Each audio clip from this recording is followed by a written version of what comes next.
Hello and welcome back to Got Your Boots On, the weekly football show where we discuss the last week of football from the good, the bad and everything in between. This week we start in Europe with the Champions League, and this week it's crunch time, no more time, you're either through or you ain't. On Tuesday, Manchester United and Leipzig were in a straight shootout to make it to the knockout stages. Would the Germans go through, or has Ole got another miracle up his sleeve? Leipzig came out the blocks like a team on a mission and scored after only 2 minutes thanks to on-loan Man City player Angelino. I bet Man City fans found that goal extra special. The game got worse for United as 10 minutes later Angelino this time assisted Haidara for Leipzig's second. Leipzig, after just 13 minutes, were 2-0 up and looking for blood. United, on the other hand, were limping to the exit. It stayed 2-0 at half-time, with United really lucky still to be even in the game. After half-time, things didn't improve for United as Leipzig put the game to bed with a third from Kluivert. United did pull two back in the later stages and nearly equalised, but overall they were just generally terrible and deserve rightfully to go out.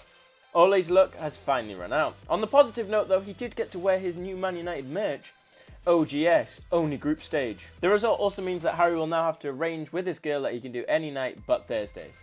The fact both Arsenal and now Man United are playing in the Europa League is crazy to think. Since 2018-19 season, they have both had the highest net spend not just in England but in world football. I know both teams are in a transition stage, but compared to Liverpool, they need to take a tip or two. Back to the Champions League, the other game in the group saw PSG versus Istanbul Basaksehir. The game was stopped after just 14 minutes after a racial incident from the fourth official to the assistant coach of Istanbul, which is something we don't want to see in the game. Both teams responded brilliantly to the incident and walked off the pitch. It sent a very clear message that racism doesn't belong in football or anywhere else in life. The game was rescheduled for the next day. The game itself wasn't close at all. PSG ran rampant to top the group as they scored 5 in the 5-1 victory. Neymar found 3 goals with Mbappe grabbing the other 2. Those two are really world class. Talking of world class, Tuesday saw Barcelona versus Juventus in a top of the group decider. Previously, Barcelona had beaten Juve 2-0, however Juve were missing their talisman Mr. Ronaldo for that game. But he was there on Tuesday for another Ronaldo versus Messi game. The two had a lovely embrace before the game, however in the game it all went Ronaldo's way as he helped himself to 2 goals from the spot and a 3-0 thrashing. Messi did all he could but was left having to shoot from outside the box, which Buffon had no problem with. It now means Buffon is the only player to keep a clean sheet in the Champions League in 4 different decades. My brain hurts even thinking about that. Buffon is actually a living legend and somehow still playing the game. The win for Juve means they top the group and are the first side to beat Barca at home in the Champions League for 7 years.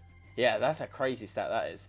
On Wednesday, Karim Benzema carried Real Madrid through to the knockout stages as he scored twice as Real won 2-0 against Borussia Mönchengladbach, who also qualified after Inter and Shakhtar Donetsk drew 0-0. It was definitely the result Los Blancos needed and gives yet another reason why Karim Benzema needs to be remembered as one of the greats who played for Real Madrid. With all the groups decided, we now know the round of 16, and oh boy, they are spicy. The spiciest fixture of the draw has to be Barcelona versus PSG, and we're all hoping it will be as good as the last time those two met. For the British clubs, Liverpool will have a tough fixture against Leipzig, Chelsea face the always tough Atletico Madrid, and Man City will face Borussia Mönchengladbach.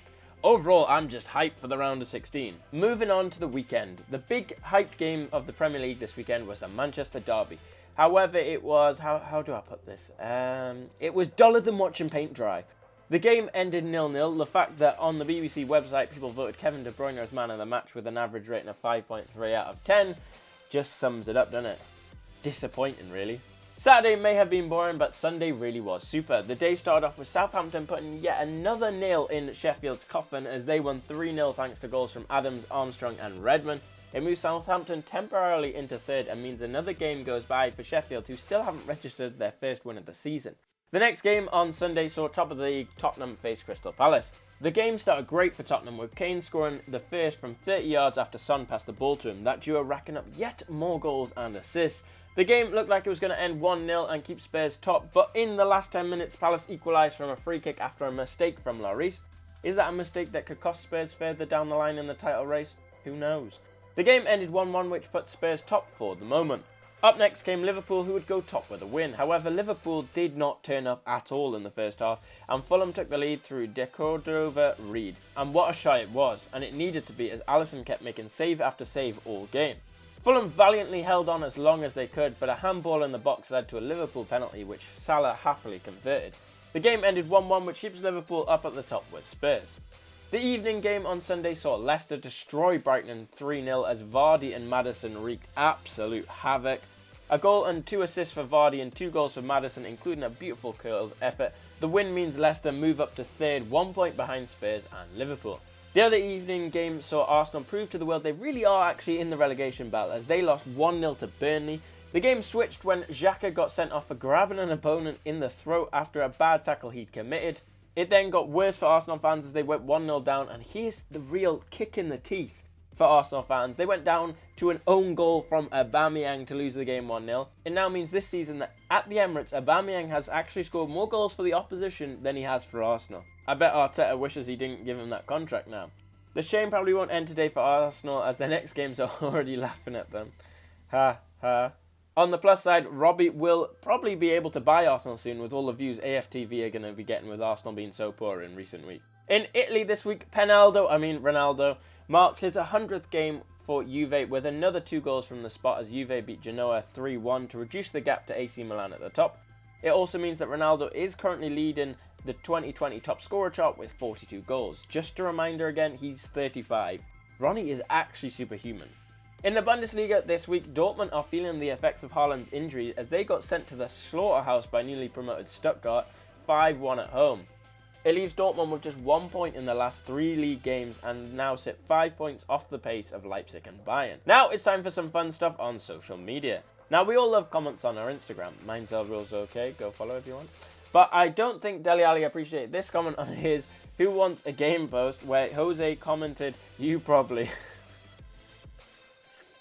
What a response, man, what a response. Talking of savage responses, Bayern fans on social media went full savage this week. One fan tweeted this: "Bayern midfield if we sign Pogba," with a picture of just the current midfielders. Man, what a post. Give this man a medal. Finally, I'll leave you with this. Burger King are going to sponsor Stevenage FC Women on the same terms as the club's men's side, which is great news. Burger King's logo will also be different on the women's shirt, with the logo reading Burger Queen instead of Burger King. And that's it for this week. If you enjoyed the video, make sure you smash that like button, and why not share this video on social media.